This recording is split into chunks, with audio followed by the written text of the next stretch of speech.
नमस्कार, बहुत स्वागत है। ईपीएफओ की तरफ से देने वाली ईपीएस पेंशन को लेकर एक बड़ा अपडेट है। ईपीएफओ आपको हर महीने कितना पेंशन देगा, आप किस प्रकार से पता करेंगे, इसको लेकर हम कंप्लीट जानकारी इस वीडियो में आपको देंगे।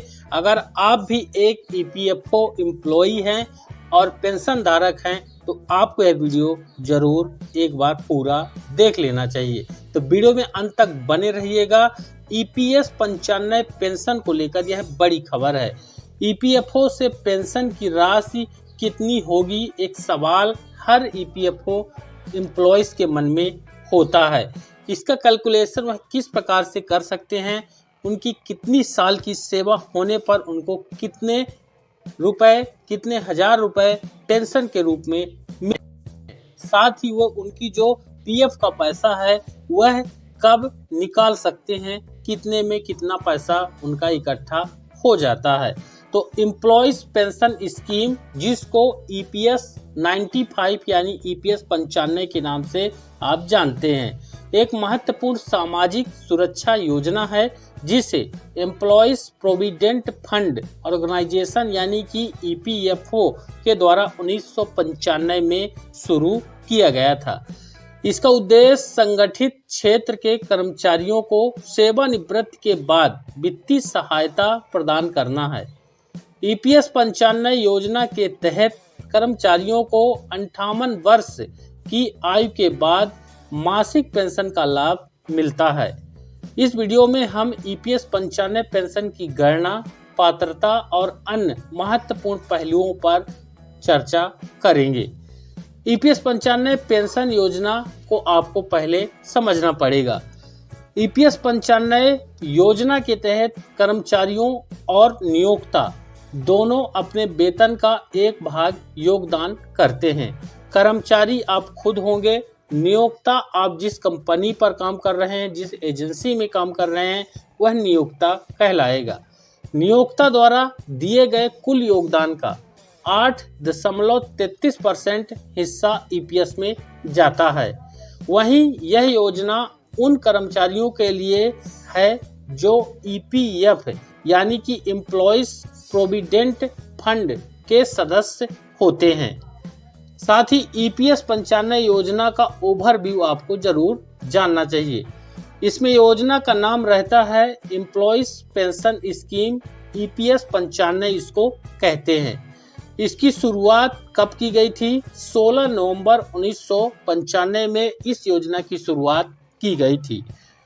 इस योजना के लिए आयु सीमा न्यूनतम 58 वर्ष की आयु सीमा कर्मचारी की जब होती है तभी यह लाभ उन कर्मचारियों को मिलता है।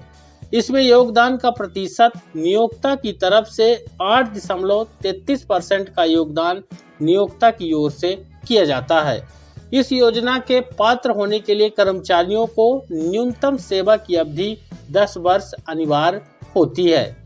न्यूनतम पेंशन की राशि 1000 प्रति महीने के हिसाब से वर्तमान में दिया जा रहा है। हालांकि इस 1000 प्रति माह न्यूनतम पर जो ईपीएस पेंशन भोगी हैं वह लगातार सरकार से इसको बढ़ाने पर अड़े हुए हैं और यह जल्द ही बढ़ेगी। अधिकतम पेंशन की जो राशि है अभी वर्तमान में 7500 रुपये प्रति माह है, लेकिन जब न्यूनतम राशि बढ़ेगी तो अधिकतम राशि भी बढ़ जाएगी। ईपीएस पेंशन की गणना कैसे होती है, इसको अच्छे से ध्यानपूर्वक समझिएगा। ईपीएस 95 योजना के तहत मासिक पेंशन की गणना एक विशेष फार्मूला के आधार पर की जाती है। यह फार्मूला इस प्रकार है, यहाँ पर आप गुणा करेंगे 70 का, किस में करेंगे वह आगे आपको दिखाएंगे, बराबर 70 और गुणा, यहाँ पर कुछ शर्तें हैं। ये कैलकुलेशन हम कंप्लीट करके उदाहरण के साथ आपको आगे दिखाने वाले हैं, वीडियो में बने रहिएगा। इसकी महत्वपूर्ण शर्तें देखिए। जो शर्तें हैं इसमें औसत पेंशन योग्य वेतन, यह कर्मचारी के अंतिम 60 महीनों यानी 5 वर्षों का औसत मूल वेतन होता है। मूल वेतन यानी इंक्रीमेंट डीए को छोड़ करके जो बेसिक सैलरी मिलती है, मूल वेतन उसको कहते हैं, वह यहाँ पर आपका 5 सालों का औसत होना चाहिए। वहीं यहाँ पर पेंशन योग सेवा, यह वह कुल अवधि होती है जिसमें कर्मचारी ने ईपीएस में योगदान दिया है। जैसे कि आप इसको एक उदाहरण के माध्यम से समझ सकते हैं। उदाहरण में ईपीएस पेंशन की गणना आप किस प्रकार से कर पाएंगे। मान लीजिए किसी कर्मचारी ने जनवरी 2015 में नौकरी शुरू की और दिसंबर 2049 तक काम किया। यहाँ पर उनकी सेवा अवधि कितनी हो गई? 35 वर्ष। 2049 तक जब काम करेंगे, हालांकि अभी 2025 है, हम भविष्य में आंकड़ा लेते हैं। टोटल सर्विस 35 वर्ष की यहाँ पर हम आपको आंकड़ा दिखाते हैं। अब यहाँ पर इसको समझिएगा स्टेप बाय स्टेप। जनवरी 2015 से दिसंबर 2024 तक 10 साल यहाँ पर पूरे हो गए हैं। अब इन 10 वर्ष का आंकड़ा लीजिएगा। देखिए, औसत वेतन 15,000 रुपये कर्मचारी को मिल रहा है, 5 साल का औसत वेतन। अब सेवा की अवधि कितनी होनी चाहिए? 10 वर्ष कम से कम होनी चाहिए, यानी 2024 में 10 वर्ष पूरे हुए। अब इसकी गणना इस प्रकार से की जाएगी। 15,000 रुपये में गुणा होगा 10 का और फिर यहाँ पर 70 का भाग होगा। यहाँ पर ये गुणा होगा और भाग में आप यहाँ पर 70 करेंगे। ये 70 यहाँ पर है और आपकी जो टोटल पेंशन निकल के आएगी 2142.46 रुपये प्रति माह यहाँ पर आपको मिलेगी। यानी 2100 रुपये की पेंशन आपको 15,000 रुपये जो मूल वेतन है उस पर और 10 साल की सेवा पर मिलने वाले हैं। ये पूरा यहाँ पर फार्मूला दिया हुआ है। ये 2142.86 यानी 2200 रुपये की।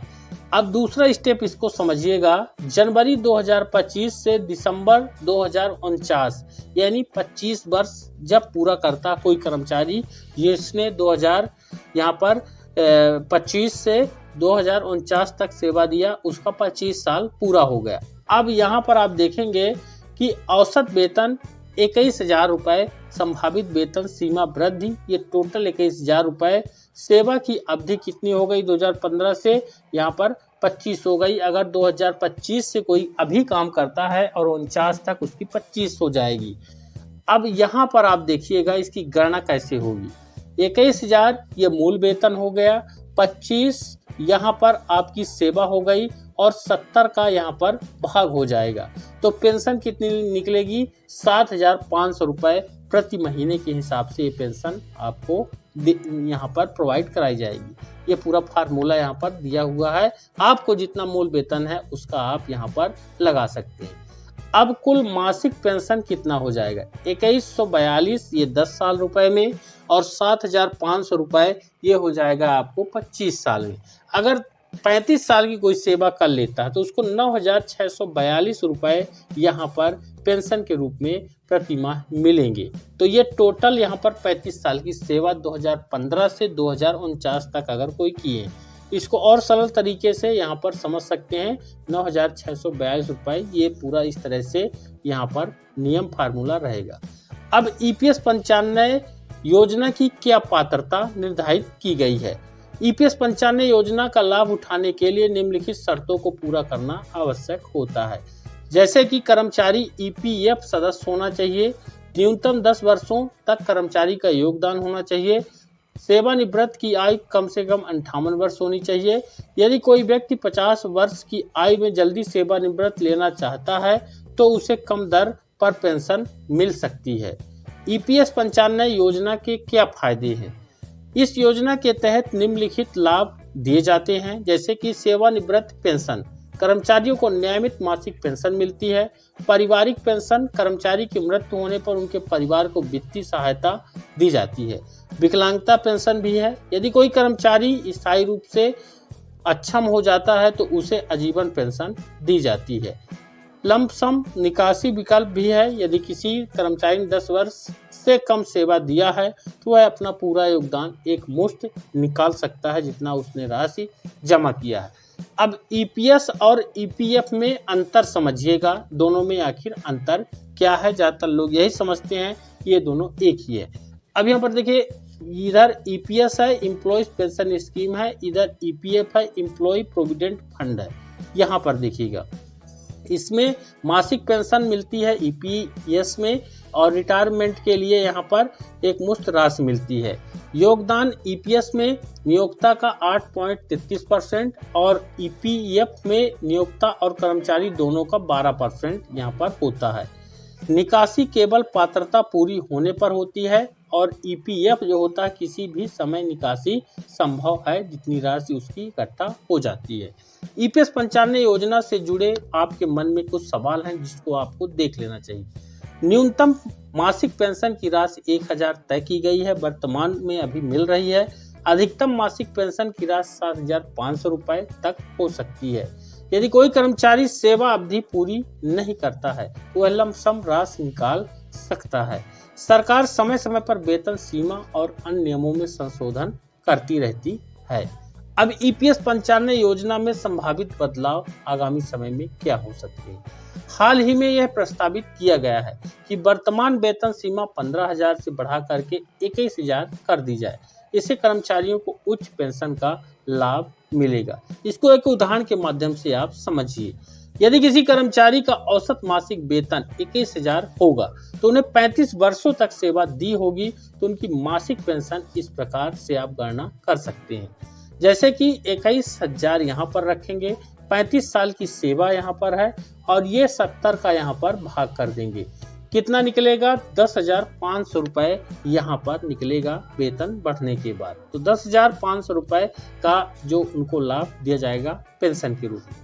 अब इस टोटल वीडियो का निष्कर्ष है, ईपीएस 95 योजना संगठित क्षेत्र के कर्मचारियों के लिए एक बेहतरीन सामाजिक सुरक्षा उपाय है। यह उन्हें सेवानिवृत्ति के बाद वित्तीय स्थिरता प्रदान करता है। हालांकि इस योजना में कुछ सीमाएं हैं, कुछ नियम हैं, जैसा कि अधिकतम वेतन सीमा और न्यूनतम सेवा अवधि भी यहाँ पर जुड़ी गई है। मुझे उम्मीद है जानकारी बेहद ही इम्पोर्टेंट है। इस वीडियो को सेव करके रखिए, नहीं तो इसमें दिए हुए फार्मूले को आप लिख सकते हैं। हालांकि इस अधिक जानकारी के लिए ईपीएफओ की आधिकारिक वेबसाइट या ईपीएस 95 पेंशन धारक जो हैं वह विशेषज्ञों से सलाह ले सकते हैं। वीडियो कैसा लगा कमेंट में बताइएगा। इसको ज़्यादा से ज़्यादा लाइक और शेयर जरूर करिएगा। चैनल पर नए हैं तो सब्सक्राइब कर लीजिएगा। धन्यवाद।